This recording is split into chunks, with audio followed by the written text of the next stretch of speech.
Ladies and gentlemen, this is the YouTube channel vlog show of inspiration and realness. Also, this is the YouTube channel vlog show of positivity, personality, and fun. This is Eric Lima Shenanigans of 1977, and now the perpetrator of these shenanigans, Big Beefy E himself from his Big Beefy Man Cave in New Bedford, Massachusetts, Mr. Shenanigans himself, and the two-time Chilling 3000 2022 End of the Year Awards winner, Eric M. Lima. Thank you very much, Mr. Announcer, sir. Well, hello there, everyone. Welcome to yet another episode of Eric Lima Shenanigans of 1977, episode 629. Really excited about this. Today is Friday, June the 9th, 2023. Transformers Rise of the Beast is out on theaters right now. Check it out if you can. It's Friday or Friday if you're getting paid. What's going on, everybody? That's right. And really excited to be here. And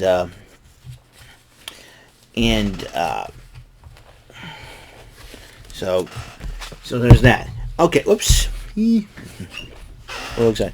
All right, we're going to talk about what happened last night on Impact Wrestling as Brian Myers and Cool Hands addressed the Ace and Bay Club before their one-on-one match. It was Chris Bay goes one-on-one with the Good Hands, Jason Hotch. As this is the final Impact before all against all odds tonight at 8 o'clock. I'll be watching SmackDown, but I'll try to check out Against All Odds. The Good Hands going for the tag team titles against the ABC team, Ace Austin, Chris Bay of the Bullet Club.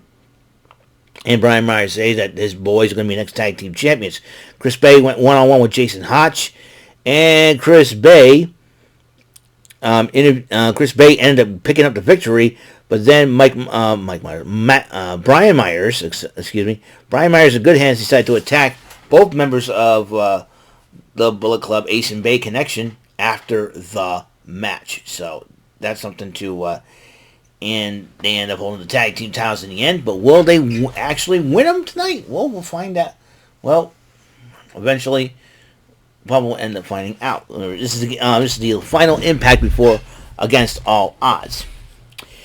Gian Miller interviewed Heath, and now here's how this 8-4-1 match works. It'll be paired off in an 8-man tag team matchup, and then the winning four will go at each other in a fatal 4-way to decide one winner. So be on the lookout for that. So, Gian Miller interviewed Heath. Heath says he's out. He says he's planning on trying to walk out an 8-4-1 match, number one contender, and going after Macklin. Dirty Dango interviewed why the meter changed. He says, since I got paid a lot of money, I don't have to worry about being a dancing clown anymore. So, anyways, and the design addresses Sami Callihan as OVE. Will be having Jake Christ, Madman Fulton, and Sami Callihan to go up against Design, Cody Deaner, Big Con, and Angels, and they were talking about how they're going to beat OVE in tomorrow night's 6-man tag. Joe Hendry came out to address Sheldon Jean before his matchup as he faces him one-on-one. Joe Hendry, the District Media Champion, defending against Dirty Dango. Joe Hendry defeated Sheldon Jean. But then Hendry calls out Dirty Dango. Dango says, I don't want to fight you. Oh, we're not here to wrestle. We're not here to fight. Got a little song for you. And they did a song, and oh my gosh. I was like, oh no. So, calls him a Divas reject because I think he tried to, get with Summer Rae and Eva Marie. I'm like, oh no. Oh no. I was like, oh my. So, and that kind of, Kenny King and Sheldon Jean attacked Joe Hendry after, but then as Dirty Dango was about to get involved, Santino Marella helps Hendry out by giving Sheldon Jean the Cobra. And Giselle Shaw addresses Trinity and Deonna Purrazzo as they go to a Knockouts tag team match tonight on Against All Odds. And she says that her knee strikes that she hit Jordan Grace with, her 3 knee strikes, put her out for good. in all actuality, Jordan Grace's contract with Impact is up. Is she going to resign a new contract for Impact, or is she going to go to AEW or WWE? We don't know. Now it'll be up to Jordan Grace to decide on that. So the Knockouts tag team titles on the line. The Coven, that's Taylor Wilde and Kylan King, defending the titles against the Death Dolls, Jessica and Courtney Rush. And the Coven did retain their titles because Courtney Rush had Taylor Wilde in the Sharpshooter, and but the referee was distracted with Jessica and Kylan King brawling on the outside. So Gia Miller then interviewed the Impact World Champ Steve Maclin. He says who was facing Alex Shelley. But then Bully Ray interrupted him because you don't need to worry about any of those guys, except me. But you don't have to worry.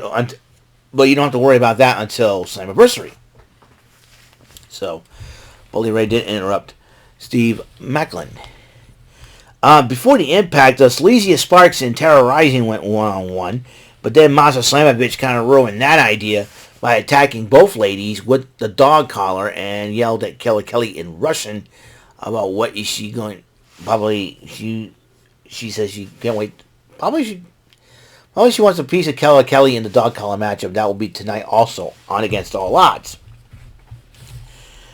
Non-title matchup. Trey Miguel against Bhupinder Gujar. Trey Miguel did win the matchup, and then Miguel decided to address Chris Sabin after the match how he's going to beat him for another time at Against All Odds. Meanwhile, G. Miller interviewed Johnny Swinger, and Johnny Swinger had his ultimate plan to give himself a first win. And Zicky Dice is trained to be a referee. I'm like, oh boy. Because he claimed that the conspiracy against them drawn by Gene Simmons and Bob Seger. What? Hey, I'm like, oh my goodness, freaking Johnny Swinger's hilarious, dude. Swing, Sonny. What? Oh, good Lord.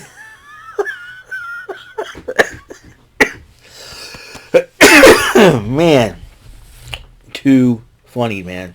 Too funny.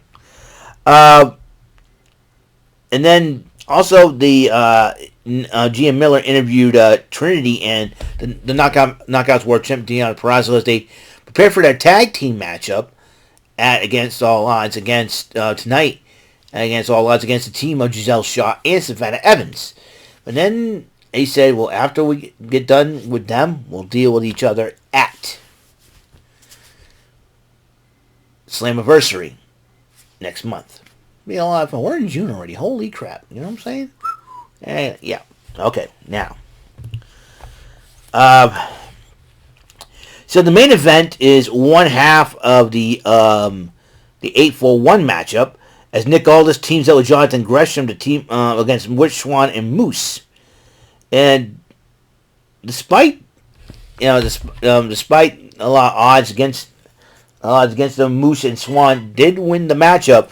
But then Swann and Moose decided to fight each other after the matchup. Heath gets involved, and then Aldis and Heath were arguing because they were supposed to be teammates. On one side, it's Nick Aldis, Jonathan Gresham, Heath, and Bully Ray going against Moose, Rich Swann, Speedball Mike Bailey, and PCO. Well, 7 of the 8 men all basically came out and started brawling with each other. Swann and Moose fight at the match, as you know. And then Nick Aldis and Heath gets involved. And Nick Aldis fights with Heath. And then Bully Ray attacks Rick Swann. PCO and Bully fight. And it looks like PCO is standing tall inside the ring while the other 7 men are kind of looking around. Bully Ray was kind of weirded out by PCO. And Nick Aldis kind of looked like okay. And so the only guy that was not out there was Speedball Mike Bailey. He's probably the smart one, and believe me, I think Speedball Mike Bailey may end up winning this whole 8-4-1 match, and him against Steve Maclin would be pretty good. So that's it. That's all the time we have on the show. Episode number 629 of Eric Lima Shenanigans of 1977. Coming up next, episode 630, some Bullseye. That's right, some strategy, luck, knowledge, and daring. That will be coming up next. So until the next episode comes rolling around, Mr. Announcer, please take us home. That is all for today's episode of the show. This is Mr. Lima speaking for Eric Lima Shenanigans of 1977. A Big Beefy E, do it for Bob Saget production. And in association with A Sweet Bowl for Raving Dingleberries Telepictures and Distribution. Thank you for watching another great episode of Eric Lima Shenanigans of 1977. Until the next episode, goodbye for now.